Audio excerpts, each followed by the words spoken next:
The Johnson family, full of excitement and optimism, finally finds their dream home in the charming suburb of Maplewood. Michael, the new police chief, and Angela, a beloved teacher, along with their 2 children, Jasmine and Kevin, are ready to begin a new chapter in this picturesque neighborhood. However, despite their best efforts to integrate and build a warm community, the Johnsons quickly discover that not everyone in Maplewood shares their welcoming spirit. Subtle hostility, led by a longtime resident, Mrs. Thompson, begins to reveal itself, challenging the family's resolve to build a happy life in their new home. Despite this, the Johnsons remain strong, determined to foster unity and understanding in the face of prejudice, turning adversity into a story of resilience, love, and hope.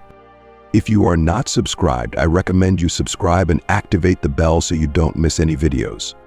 The Johnson family, a proud and ambitious African-American household, has always dreamed of finding a place where they can grow and thrive together. After months of searching for the perfect home, they finally moved to the scenic suburban neighborhood of Maplewood, a place known for its tree-lined streets, charming houses, and close-knit community. Michael Johnson, the father, is a tall, broad-shouldered man with a calm and authoritative presence. After dedicating years of his life to law enforcement, he has recently been promoted to the prestigious position of police chief, a role he takes great pride in. His hard work and commitment to justice have earned him the respect of his colleagues and the admiration of his family. Angela, his wife, is the heart of the family, a warm and graceful woman who has touched the lives of many as a beloved school teacher. Her students adore her for her kindness and patience, qualities that also make her a nurturing mother. She approaches life with a gentle wisdom that balances Michael's composed strength. Together, they have 2 children, Jasmine, a bright and confident 13-year-old who is blossoming into a young woman, full of curiosity and ambition, and Kevin, an energetic and inquisitive 8-year-old with a boundless imagination that keeps the entire family on their toes. When they stumble upon the house on Birchwood Lane, they know immediately that it's their dream home. The 2-story house, with its wide front porch perfect for lazy summer evenings, a spacious backyard ideal for family gatherings and play, and the right amount of space for their growing family, feels like a beacon of new beginnings. As they pull up in front of their new home, the excitement is tangible. Angela, her eyes glistening with emotion, takes in the sight of the house and says, "This is it. This is where we'll build our future." Michael, standing beside her and feeling a deep sense of pride and fulfillment, wraps his arm around her shoulders and smiles. "It's everything we've been waiting for. I can already picture the memories we'll make here." Their children, Jasmine and Kevin, can hardly contain their excitement. They race towards the front door, their laughter echoing down the quiet street. In that moment, the Johnson family feels an overwhelming sense of accomplishment. This house represents not just a new chapter in their lives, but the culmination of years of perseverance, hard work, and determination to provide a better life for their children. However, as the Johnsons begin to settle into their new home and embrace their fresh start, the idyllic charm of Maplewood reveals subtle cracks. Though the neighborhood is outwardly pristine, with its well-maintained lawns, neatly trimmed hedges, and friendly faces, there's an undercurrent of tension. Many of Maplewood's longtime residents, families who have lived in the area for generations, view change with skepticism. The arrival of new families, especially those who don't fit the traditional image they've come to expect in their neighborhood, stirs feelings of unease. As the Johnsons navigate this new environment, they quickly realize that not everyone shares their enthusiasm for their presence. Some of their neighbors, though polite on the surface, seem hesitant to truly welcome them into the fold. Beneath the smiles and handshakes, there are whispers and glances exchanged among the old guard of Maplewood, residents who cling to their preconceived notions of who belongs in their community. For the Johnson family, their new beginning comes with challenges they hadn't anticipated, as they confront the quiet but palpable resistance to their place in this suburban haven. Mrs. Edith Thompson, a 72-year-old woman, has called Maplewood home for nearly 4 decades. She's a figure well known in the community, a fixture who has become woven into the fabric of the neighborhood. With her perfectly coiffed gray hair, which she has set every week at the local salon, and her wardrobe of neatly pressed blouses and slacks, Mrs. Thompson presents herself as the epitome of grace and propriety. Her house is always immaculate, her garden well tended, and she prides herself on maintaining an air of dignified respectability. In her own eyes, she's the unofficial gatekeeper of Maplewood, someone who watches over the neighborhood with a sense of ownership, believing she must ensure the community remains as she has always known it. To those who meet her, Mrs. Thompson appears to be the picture of a refined lady. She's polite, well-mannered, and never raises her voice, always offering a controlled, practiced smile to neighbors who pass by. Her small talk is filled with pleasantries and social niceties, and she attends every local function, from garden club meetings to church bake sales, always playing her part as the proper elder stateswoman of Maplewood. But under the surface, beneath her polished exterior, lies a set of deeply ingrained prejudices, biases she's carried with her for much of her life. Mrs. Thompson is skilled at hiding these feelings, never openly expressing them in public, but her views are rigid, and she's resistant to any change that threatens the familiar order of her world. When the Johnson family moves into Maplewood, Mrs. Thompson is immediately uneasy. She watches from behind her lace curtains as they unload their moving truck, her mouth set in a tight line of disapproval. "More of them," she mutters quietly to herself, her tone laced with disdain. Just what this neighborhood needs. The fact that Michael Johnson is the new police chief, a position that commands respect, does little to soften her attitude. In Mrs. Thompson's eyes, the Johnsons are outsiders, people who don't belong in her neighborhood. She's spent years curating what she believes to be the perfect environment, and the arrival of this new family feels like an intrusion, a disruption to the status quo she holds so dear. Their first face-to-face encounter occurs on an early spring morning, not long after the Johnsons have moved in. Mrs. Thompson, out for her daily walk with Buttons, her small, yappy terrier, spots Angela Johnson planting flowers in the front yard. Ever conscious of appearances, she decides it's time to introduce herself. With her spine straight and her hands gripping Button's leash, she approaches the Johnsons' home. Her tone is clipped and formal, each word carefully measured as she offers a polite greeting. "Good morning, I'm Mrs. Thompson. I see you're settling in." Angela, who has been busy arranging a bed of tulips, wipes her hands on her gardening apron and looks up with a warm, welcoming smile. "Good morning. I'm Angela. It's so nice to meet you." Her voice is full of optimism and friendliness, a stark contrast to Mrs. Thompson's stiff demeanor. If you are still watching this video and find these stories useful, please comment number 1 below to let me know. Thank you for your valuable time. Despite Angela's genuine effort to engage, Mrs. Thompson's response is cold, her smile barely reaching her eyes. She nods curtly, quickly redirecting the conversation toward Maplewood's history and the importance of upholding the neighborhood standards. As they exchange a few more strained words, the tension between the two women is subtle but unmistakable. Angela can't quite put her finger on it, but she's left with a sinking feeling that Mrs. Thompson's outward politeness masks something much deeper. Though the exchange is brief, the coolness in Mrs. Thompson's tone lingers in Angela's mind, leaving her unsure of what to make of the encounter. As Mrs. Thompson walks away, her back rigid and Buttons trotting along beside her, Angela stands in her yard, watching her go. She can't help but feel that there is more to Mrs. Thompson than meets the eye, and she wonders if she and her family will ever be truly welcomed in Maplewood.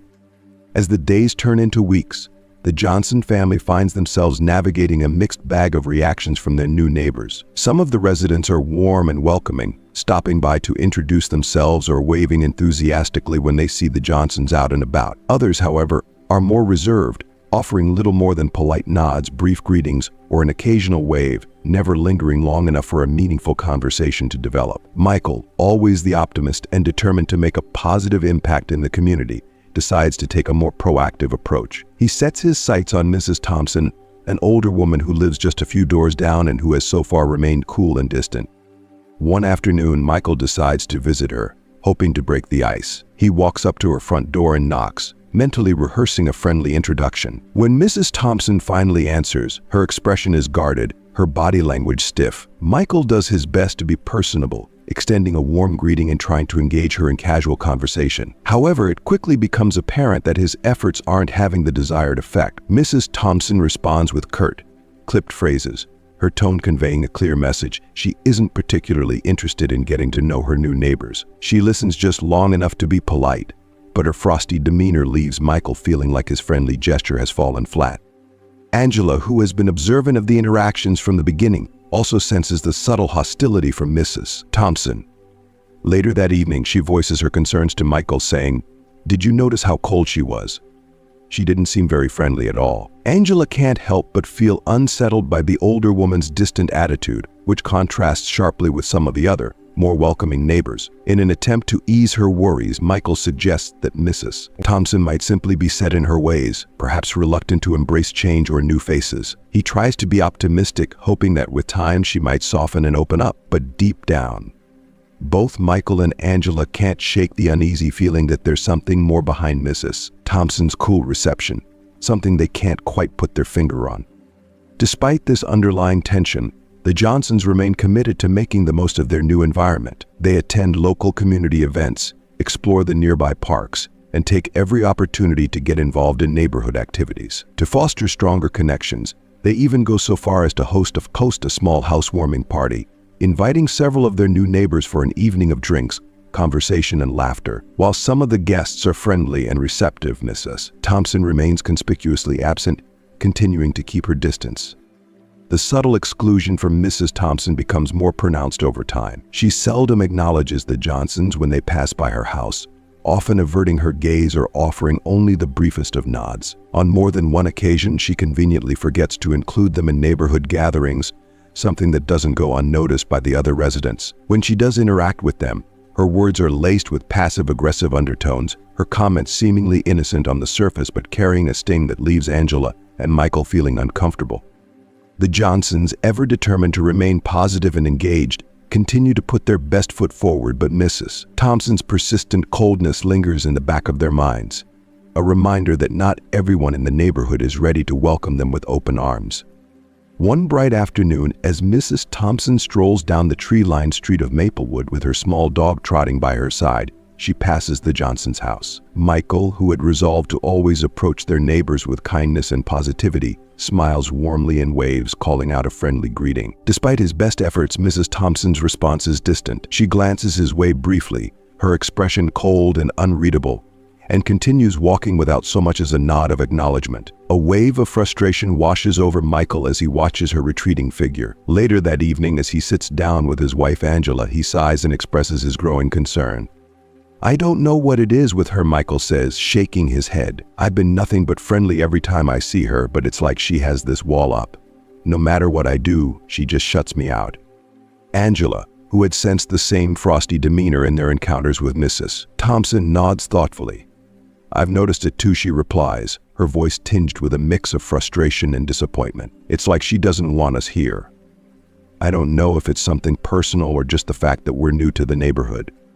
As the weeks pass, subtle but telling signs of the underlying tension begin to surface more frequently. The Johnsons start overhearing fragments of conversations from other neighbors when they think no one is listening. Phrases like, "The neighborhood used to be so different," or "Maplewood just isn't what it used to be." While the words are carefully framed in nostalgia, Michael and Angela can sense the unspoken meaning behind them. They've heard enough similar sentiments in the past to recognize that these comments likely stem from deeper prejudices aimed at families like theirs. The thinly veiled hostility from Mrs. Thompson becomes a constant, lingering reminder that not everyone is happy with their presence in the community.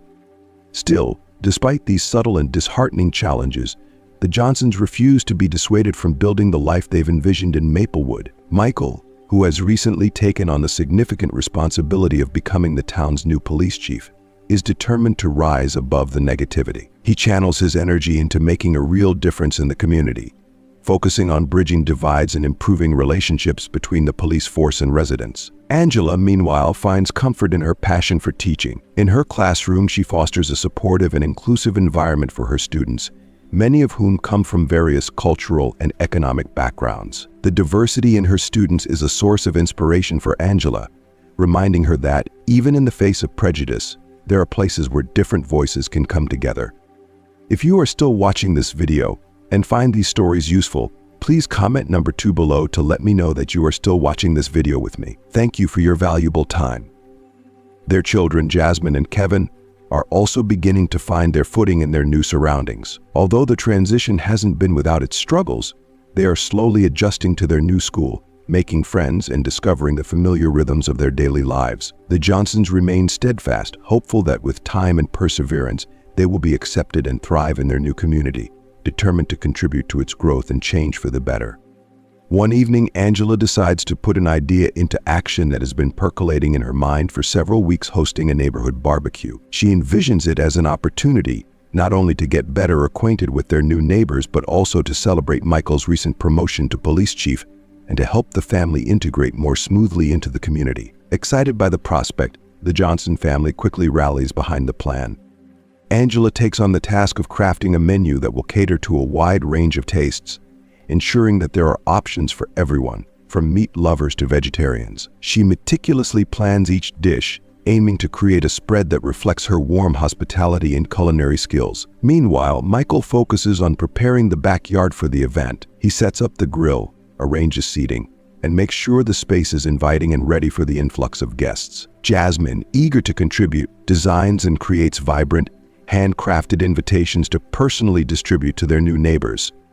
As the day of the barbecue draws nearer, the Johnsons make a concerted effort to personally invite each neighbor, hoping to foster a welcoming and inclusive atmosphere. They are greeted with a range of responses. Most neighbors respond with polite smiles and express their intention to try and attend, which offers some encouragement. However, a few neighbors respond more guardedly, with non-committal remarks that hint at their hesitation or disinterest.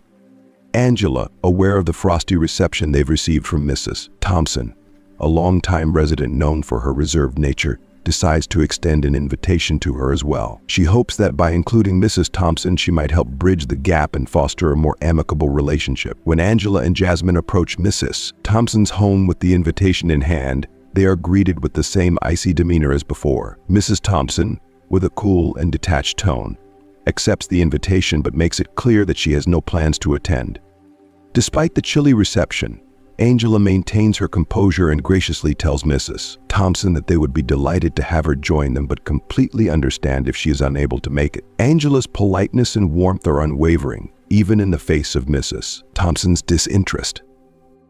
As they walk back home, Jasmine, who has been observing the encounter, looks up at her mother with a puzzled expression. "Why doesn't she like us?" she asks, her voice tinged with confusion. Angela, gently squeezing Jasmine's hand in a comforting gesture, responds with a reassuring tone. "Sometimes people are just set in their ways. They might not always understand or accept new things, and that's okay. What's important is that we're making an effort to be friendly and welcoming. That's all we can do." Angela's words aim to comfort Jasmine, helping her navigate the complexities of their new community. The Johnson family remains hopeful that their efforts will eventually be recognized and appreciated, even if some challenges remain. On the day of the much-anticipated barbecue, the Johnsons are fully immersed in the hustle and bustle of final preparations. They're setting up tables and chairs with meticulous care, arranging a spread of food that showcases both their culinary talents and their desire to make everyone feel welcome. The backyard, with its vibrant decorations and the tantalizing aroma of grilling meat, is transformed into a festive haven. As the first guests begin to arrive, a palpable sense of excitement and anticipation fills the air. The Johnsons greet their neighbors with genuine warmth, offering drinks and encouraging everyone to make themselves comfortable. Their enthusiasm and hospitality are evident as they move among their guests, engaging in friendly conversation and ensuring that everyone feels at home. While some of Maplewood's residents attend the barbecue and seem to enjoy the festivities, others, swayed by Mrs. Thompson's whispered warnings and subtle insinuations, choose to stay away. Some cite prior commitments, while others simply do not show up without any explanation. The absence of these neighbors casts a shadow over the event, leaving the Johnsons to wonder about the true reasons behind the empty seats.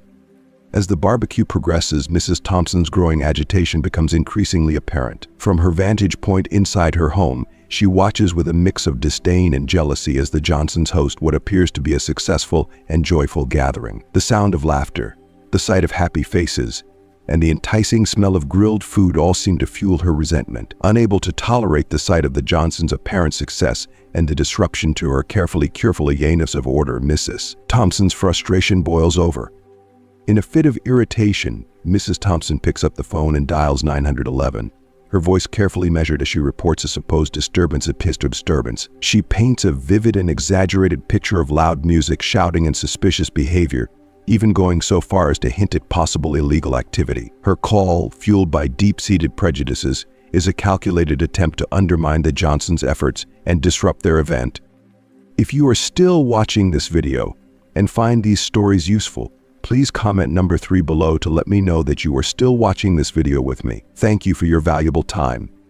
When the police arrive, the atmosphere at the barbecue shifts dramatically. The cheerful chatter and laughter fade as guests turn their attention to the officers making their way toward the Johnsons' home. Michael, recognizing the potential implications of the situation, steps forward to greet the officers with a calm and composed demeanor. The officers, initially unaware that the call was regarding the home of their new police chief, are visibly surprised when they realize who Michael is. They explain that they received a complaint about a noise disturbance and suspicious activity, but assure him that they are simply following up on the report.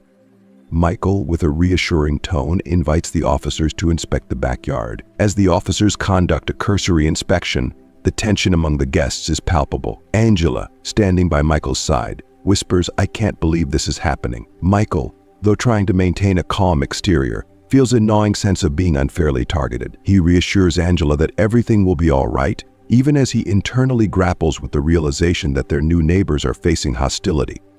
After the officers complete their inspection and find no evidence of any disturbance, they apologize for the inconvenience and leave, much to Mrs. Thompson's visible frustration. The barbecue resumes, but the mood has shifted significantly. The Johnsons and their remaining guests are left to contend with the underlying prejudice that has become evident within their community. Despite the setback, Michael and Angela are determined to continue their efforts to build bridges and foster a spirit of unity and understanding in Maplewood.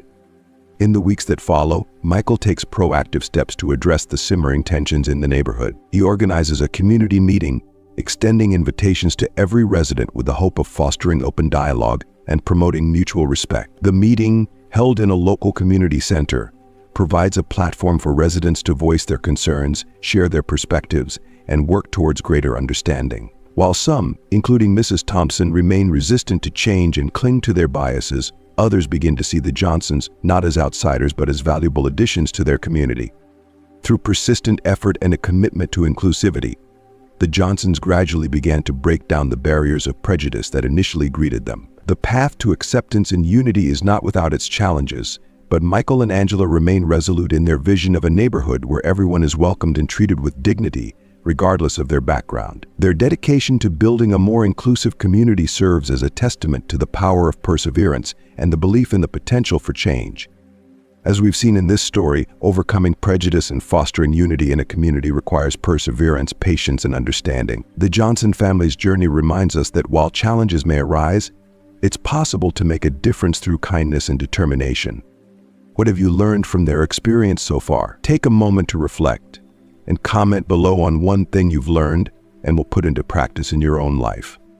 If you enjoyed this video, please leave your comment below and don't forget to like, share, and subscribe to our YouTube channel. Your support helps us continue sharing meaningful stories and messages.